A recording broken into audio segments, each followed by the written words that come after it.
June മാസത്തെ ക്ഷേമ pension വിതരണം ആരംഭിച്ചിട്ടുണ്ട്.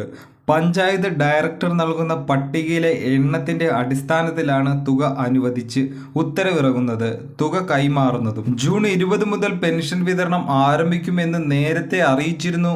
ഇതിനായി 825.71 കോടി രൂപ വെള്ളിയാഴ്ച തന്നെ സർക്കാർ അനുവദിച്ചു.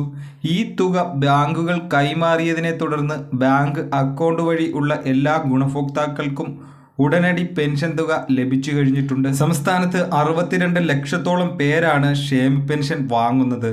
ഇത് പൂർത്തീകരിക്കാൻ ദിവസങ്ങൾ എടുക്കും. എല്ലാ മാസവും 1 മുതൽ 15 വരെ ഗുണഭോക്താക്കൾക്ക് മസ്റ്ററിംഗ് അവസരമുണ്ട്. ഇത്തരത്തിൽ മസ്റ്ററിംഗ് ചെയ്യുന്നവരെ കൂടി ഉൾപ്പെടുത്താനായിട്ടാണ് 15-ന് ശേഷം അതായത് മാസത്തെ ഗുണഭോക്താ പട്ടിക അന്തിമമാക്കുന്നത്.